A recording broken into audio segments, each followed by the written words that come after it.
ஆனைமுகனின் தம்பி அரோகரா விரும்பி ஈசனின் இளைய மகன் முருகனின் திருவடி சரணம். வணக்கம் நேயர்களே. இன்று 15/11/2016 துன்முகி வருடம் ஐப்பசி மாதம் 30ஆம் தேதி செவ்வாய்க்கிழமை. பிரதமை திதி கிருத்திகை நட்சத்திரம் 1:18 வரை மதியம். பின் ரோகிணி நட்சத்திரம் தைதுல கரணம் சித்த யோகம் கூடிய கார்த்திகை விரத நாள். சூளம் வடக்கு வடமேற்கு நாளிகை 12 பரிகாரம் பால். இன்னைக்கு செவ்வாய்க்கிழமையும் கிருத்திகை நட்சத்திரமும் வந்திருக்கு. முருகனை வழிபட சிறப்பு நாட்கள், சிறப்பு நட்சத்திரங்கள், சிறப்பு திதிகள் அப்படிங்கிற அடிப்படையில் ரெண்டு ஏதாவது ஒன்று சேர்ந்தா சிறப்புங்கிற அடிப்படையில் இன்னைக்கு சிறப்பான நட்சத்திரம் முருகனுக்கு, சிறப்பான நாளும் சேர்ந்திருக்கு முருகனை வழிபட. ஆக அங்கார தோஷம் விலக இன்னைக்கு முருகனை வழிபடுறவங்களுக்கு 100% பலன் இருக்கு. தோஷத்திலேயே அங்கார தோஷம் கடுமையானது. அங்காரகனுக்குரிய நாளிலே வரக்கூடிய கிருத்திகை அன்னைக்கு விரதமிருந்து முருகனை மந்திரம் சொல்லி வழிபட சஷ்டி கவசம், கந்தகுரு கவசம், சத்ரு சம்ஹார மந்திரம் படித்து வழிபட, சண்முக அர்ச்சனை, சத்ரு சம்ஹார ஹோமம் பண்ணி வழிபட சிறப்பு நன்மைகள் பெறலாம். வம்பு வழக்கு வராது, பங்காளிகள் சண்டை வராது, சகோதர ஒற்றுமை மேலோங்கும், உடல்ல இரத்த சம்பந்தமான தொந்தரவுகள் நீங்கும், நாட்டில் யுத்த பாதிப்பு விலகும். இனி இன்றைய கிரக நிலைகளை பார்க்கும்போது சூரியன் துலா நீசம். இன்னைக்கு மட்டும் துலாத்தில் இருப்பார் நீசமா. சந்திரன் ரிஷபத்தில் உச்சம். நீசத்துக்கு எதிரானது உச்சம். இந்த யோகி அவயோகி மாதிரி. இப்போ யோகினா யோகருடைய நட்சத்திரம், அதுக்கு எதிரான 6வது நட்சத்திரம் அவயோகின்னு சொல்ற மாதிரி. எதுக்கும் அதுக்குரிய எதிர் சொல். செவ்வாய் மகரத்தில் உச்சம், புதன் விருச்சிகத்தில் சமம், சுக்கிரன் தனுசுல நட்பு, சனி விருச்சிக பகை, ராகு சிம்ம பகை, கேது கும்ப பகை பெற்றிருக்கக்கூடிய கிரக சஞ்சார நிலை வானமண்டலத்தில் இருக்கு. இனி இன்றைய ராசி பலன்களை மேஷம் முதல் மீனம் வரைக்கும் பார்க்கலாம். முதல்ல மேச ராசி. அசுவனி பரணி கிருத்திகை 1ஆம் பாதம் கொண்ட ராசி. ராசி அதிபதி செவ்வாய். இந்த ராசிக்கு கிரகங்களுடைய போக்கில் இன்னைக்கு சந்திரனும் வலுப்பெற்று இருக்கா, செவ்வாயும் வலுப்பெற்று இருக்கு. 4 குடையவன் ஜென்மாதிபதி வலுப்பெற்று இருக்கு. அஷ்டமத்துக்கு ஆதிபதி உள்ளவன் செவ்வாய். அது ஈக்குவலா போயிடும். அது பலமும் பலவீனமும், ஜீரணமும் அஜீரணமும். அஜீரணம் சரியாயிரும் அந்த மருந்து சாப்பிட்டாங்கிற மாதிரி. ராசியாதிபதி பலம் பெறது நல்லது, அஷ்டமாதிபதி பலம் பெறக்கூடாது. ராசியாதிபதியா அஷ்டமாதிபதியா இருந்தா ஈக்குவல். ஆக ரொம்ப நன்மையும் இல்லை, ரொம்ப தீமையும் இல்லை அப்படிங்கிறது. நல்லது நடக்காட்டி பரவாயில்ல, கெட்டது நடக்காமல் இருந்தா போதுன்னு சொல்ற மாதிரி. இன்னைக்கு அப்படிப்பட்ட ஒரு நிகழ்வுகளில் 4 கூடிய சந்திரன் உச்சம் பெற்று இருக்கிறது சிறப்பு. அந்த வகையான நிலையில உங்களுக்கு இடம், வீடு, வாகனம், பதவி, சுகம், தாய், கல்வி சம்பந்தப்பட்ட விஷயங்களில் இருந்து இடையூறுகள் அகலக்கூடிய நாள். அசுவனியில் பிறந்தவங்க அம்மன் வழிபாடு செய்ய ஏற்றம் பெறுவீங்க, நல்ல மாற்றம் பெறுவீங்க. பரணி நட்சத்திரத்தில் பிறந்தவங்க பலவீனம் அகன்று முன்னேற்றம் கூடி பணவரவு அதிகரிக்க இன்னைக்கு நீங்க மகாலட்சுமி வழிபடுங்க. கிருத்திகை நட்சத்திரத்தில் பிறந்தவங்க முருக கடவுளை மனமுருகி வழிபட, உங்களுக்கு என்ன வேணும்னு சொல்லி கேட்க அவர் கொடுப்பார். அடுத்தது ரிஷப ராசி. கிருத்திகை 2, 3, 4 பாதங்களும், ரோகிணி 4 பாதங்களும், மிருகசீடம் 1, 2 பாதங்கள் இருக்கு. ராசி அதிபதி உங்களுக்கு சுக்கிரன் அஷ்டமத்தில் இருக்கலாம்ங்கிற ஒரு சாஸ்திரப்படி இருக்கட்டும். சந்திரனோட போக்கு ஜென்மத்துக்கு வந்திருக்கு. 3 குடையவன் அவ்வளவு நல்லவன் இல்லை. 3, 6, 8, 12 குடையவங்க நல்லவங்க இல்லைனாலும் சந்திரன் ஜென்மத்தில் இருக்கிறதுனால கலை வாய்ப்பு, கலைத்துறை சம்பந்தப்பட்டவங்களுக்கு நல்ல வாய்ப்புகள் வரும். ஆனாலும் கண்டகச்சனி அடுத்தது அஷ்டமச்சனி வரப்போறதுனால நீங்க தொழிலில் ரொம்ப அகலக்கால் வைக்கக்கூடாது. தகுதிக்கு மீறி ஒன்றும் செய்யக்கூடாது. 5 டன் வண்டியில் 10 டன் போடக்கூடாது. 5 டன் வண்டியில் 3 டன் தான் போட்டு போக வேண்டிய நேரம். ஏன்னா ரோடு கொஞ்சம் சரியில்லை, சேறு சகதியமா இருக்கு. வண்டி எங்காவது மாட்டிட்டா சிரமப்பட்டுருவீங்கன்னு சொல்ற மாதிரி. இருந்தாலும் இன்னைக்கு குரு சந்திரனை பார்க்குது. ஆக நன்மைகள் நடக்கக்கூடிய சந்தர்ப்பம் உள்ள நாள். இதில் வந்து கிருத்திகை நட்சத்திரத்தில் பிறந்தவங்க முருகக் கடவுளை வழிபட ஏற்றம் உண்டு. மலைமேல் உள்ள முருகனை வழிபட சிறப்பு. ரோகிணி நட்சத்திரத்தில் பிறந்தவங்க பிரம்மாவுக்கு ஒரு நெய் தீபம் போட்டு வழிபடுங்க. மிருகசீரிட நட்சத்திரத்தில் பிறந்தவங்க சப்தகன்னியரை வழிபடுங்க. அடுத்தது மிதுன ராசி. மிருகசீரிடம் 3-4 பாதங்களும், திருவாதிரை 4 பாதங்களும், புனர்பூசம் 1-2-3 பாதங்கள் இருக்கும். ராசி அதிபதி யாருங்க அப்படின்னா ஒரு புதன். புதனோடைய போக்கு சாதகமான சூழல் இருந்தாலும் 6ஆம் இடத்தில் இருக்கார்.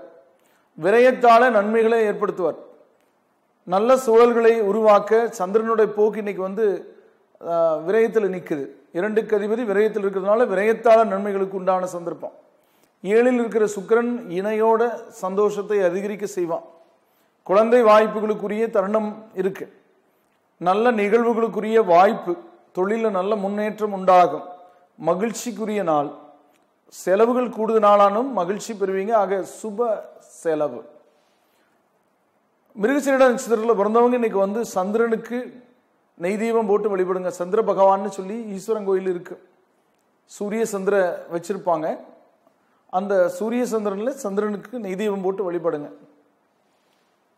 திருவாதிரை நட்சத்திரத்தில் பிறந்தவங்களுக்கு இன்னைக்கு ராமானுஜர் வழிபாடு நல்ல பலனை கொடுக்கும். அந்த ராமானுஜரை வழிபட, கணித மேதை ராமானுஜர் வேற, இவர் ராமானுஜர் ஆழ்வார்களில் ஒருத்தர். ஆக இந்த ராமானுஜரை வழிபட சிறப்பு. பெருமாள் கோவில்கள் அவருடைய சிலை இருக்கும், அல்லது அவருடைய படத்துக்கு தீபமேற்றி வழிபடலாம்.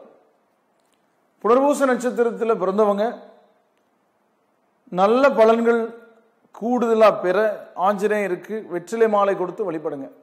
அடுத்தது கடக ராசி. புனர்பூச 4ஆம் பாதமும், பூச 4 பாதங்களும், ஆயில்யம் 4 பாதங்கள் இருக்கு. ராசி அதிபதி சந்திரன். இந்த ராசிக்கு கிரகங்களுடைய போக்குல நல்ல மாற்றங்களுக்குரிய சந்தர்ப்பம். உச்ச நிலையில சந்திரன் இருக்கார், அற்புதமான இடத்துல இருக்கார். ஆக ஒரு ஊக்கம் பெற்ற மாதிரி இருப்பீங்க. அதாவது துணிச்சல் இருக்கும், ஒரு உத்வேகம் இருக்கும், உத்தியோகத்தில் நன்மைகள் ஏற்படும், உயர்ந்த அந்தஸ்துள்ளவங்களோட பழக்கம் ஏற்படும். அந்த மாதிரி புதுசாக நட்பு கொள்ள வாய்ப்பு இருக்கு. உங்களை யாருன்னு அறிமுகப்படுத்திக்க அவங்க மனசுல நீங்க பதிவாவீங்க.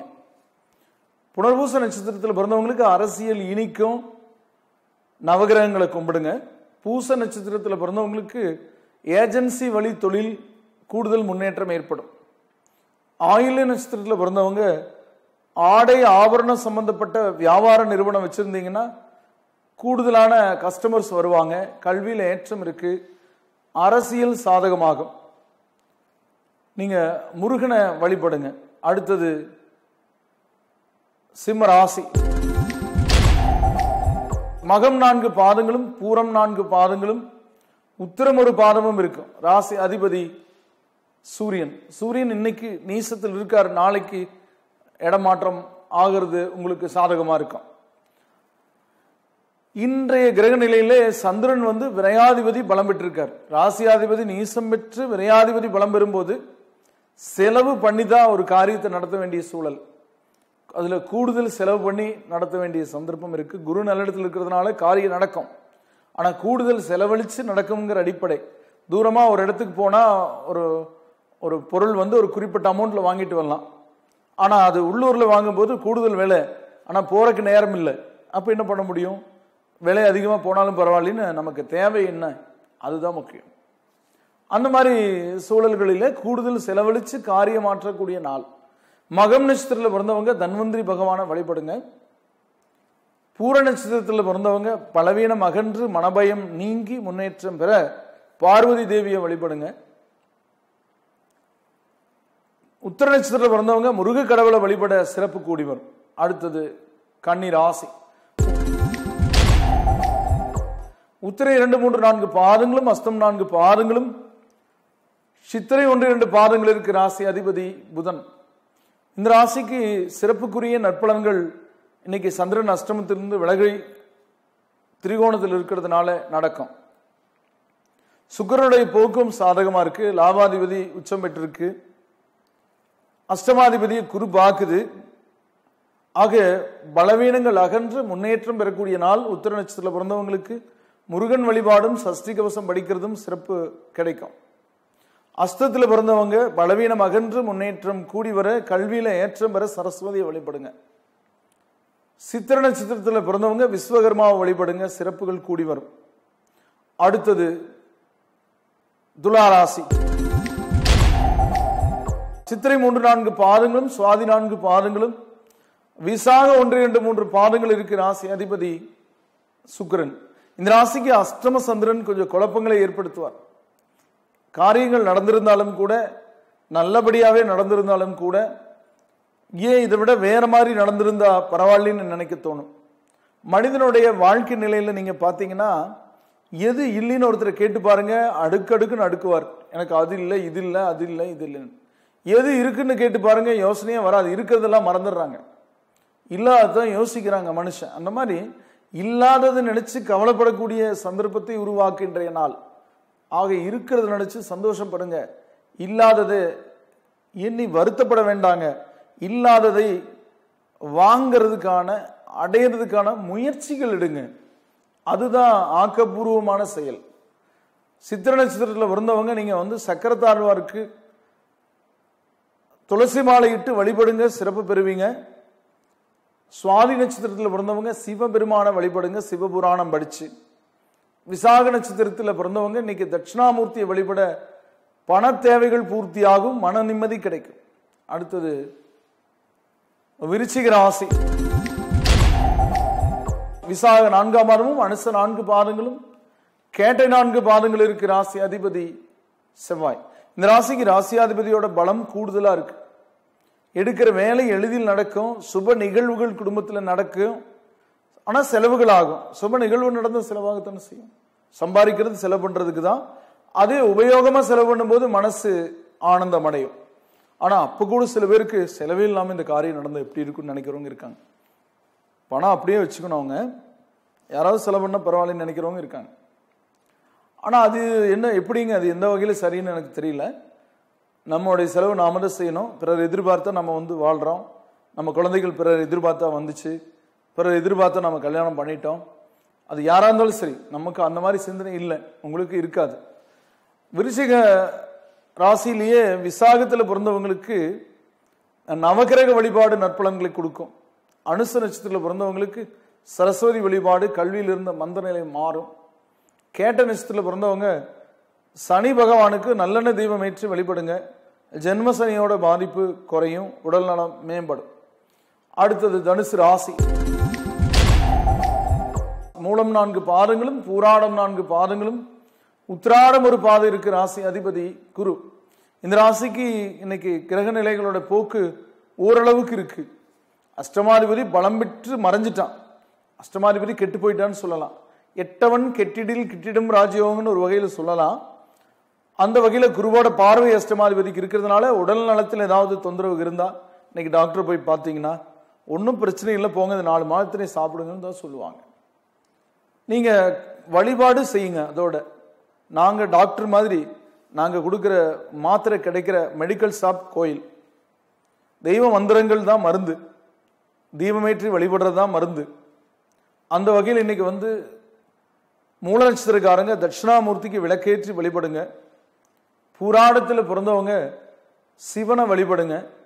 உத்திராட நட்சத்திரத்தில் பிறந்தவங்க நட்சத்திர தேவதையான விநாயகருக்கு வெள்ளருக்குல மாலை போட்டு வழிபடுங்க. விநாயகர் அகவல் சொல்லுங்க, ஔவையார் அருளிய விநாயகர் அகவல். அடுத்தது மகர ராசி. உத்திராட 2, 3, 4 பாதங்களும், திருவோணம் 4 பாதங்களும், அவிட்டம் 1, 2 பாதங்கள் இருக்கு. ராசி அதிபதி சனி பகவான். நல்ல வாய்ப்புகளுக்குரிய சந்தர்ப்பம், ஏற்றத்துக்குரிய சூழ்நிலை, வாழ்க்கையில மாற்றத்துக்குரிய நிலை. ஒரு படி என்ன 4 படி மேலேறி வருவீங்கன்னு சொல்லக்கூடிய நிலை. வாழ்க்கையினுடைய உச்சத்துக்கு போகக்கூடிய சந்தர்ப்பத்தை கூட சில பேருக்கு கொடுக்கும். ஆக உயர்நிலை வாழ்க்கை ஏற்படக்கூடிய சந்தர்ப்பம். வாழ்க்கையில நிறைய மாற்றங்கள். 2007-8 பட்ட துன்பங்கள் எல்லாம் அதுக்கு மருந்தா இப்ப அமையும். எல்லாமே விட்டு போனதெல்லாம் கிட்ட வரும். நீங்க உத்திராடத்தில் பிறந்தவங்க அம்மனை வழிபடுங்க, பாலாபிஷேகம் பண்ணி வழிபட சிறப்பு. திருவோண நட்சத்திரத்தில் பிறந்தவங்க நீங்க சப்தகன்னியரை வழிபடுங்க. அவிட்டத்தில் பிறந்தவங்க பெருமாளை கும்பிடுங்க. அடுத்தது கும்பராசி.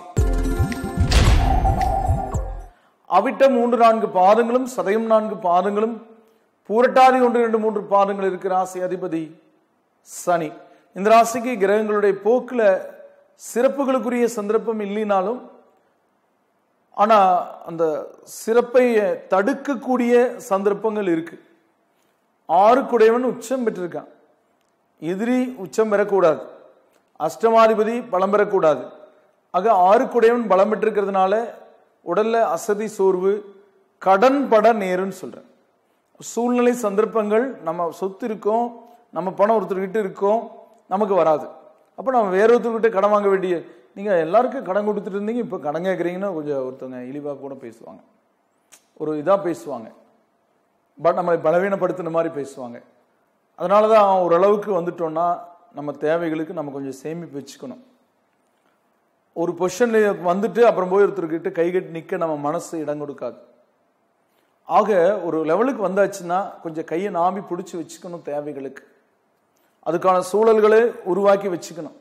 அப்படிங்கிறது புரிஞ்சுக்குவீங்க. இன்னைக்கு வந்து அவிட்ட நட்சத்திரத்தில் பிறந்தவங்க தட்சிணாமூர்த்தி வழிபட பண தேவைகள் பூர்த்தி ஆகும். சதய நட்சத்திரத்தில் பிறந்தவங்க பெருமாளை விஷ்ணு சகசரநாமம் படித்து வழிபட தேவைகளை எளிதில் அது சரி பண்ணிடலாம். புரட்டாதி நட்சத்திரத்தில் பிறந்தவங்க மகிழ்ச்சி பெற நீங்க அம்மனை வழிபடுங்க. அடுத்தது மீன ராசி. புரட்டாதி 4ஆம் பாதமும், உத்திரட்டாதி 4 பாதங்களும், ரேவதி 4 பாதங்கள் இருக்கிற ராசி அதிபதி குரு பகவான். இந்த ராசிக்கு கிரகங்களுடைய போக்குல சிறப்புக்குரிய சந்தர்ப்பங்கள் பெறக்கூடிய நிலையில 5 குடையவன் உச்சம் பெற்று ராசியாதிபதி அதை பார்க்குது, 10 குடையவனும் அதை பார்க்குது. ஆக அதிர்ஷ்ட வாய்ப்புகளை பெறக்கூடிய நாள். புரட்டாதியில பிறந்தவங்க நவகிரகங்களை கும்பிடுங்க, அதிர்ஷ்ட வாய்ப்புகள் இன்னும் கூடுதல் ஆகும், முழுமையா வந்து சேரும். அணில் கடிக்காத கொய்யாப்பழமா கிடைக்கும். அதோட உத்திரட்டாதியில பிறந்தவங்களுக்கு விநாயகர் வழிபாடு, கணபதி ஹோமம் போட்டு வழிபடுறது கூட சிறப்பு கிடைக்கும்.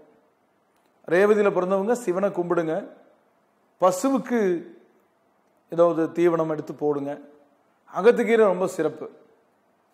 நேயர்களே, இதுவரை உங்களுடைய ராசி பலன்களை கேட்டு தெரிந்து கொண்டீர்கள். பொதுவானவை. உங்களுடைய பிறந்த தேதி நேர அடிப்படையில் ஜாதகம் கணித்து திசாபுத்தி அந்தரங்களை அறிந்து அதற்கேற்ப உங்கள் வாழ்வை சீரமைத்து சிறப்புடன் வாழ முருகனை வேண்டி விடைபெறுவது ஜோதிட எண்கணித வாஸ்து நிபுணர் அன்னூர் KR வேலுசாமி. வணக்கம் நேயர்களே.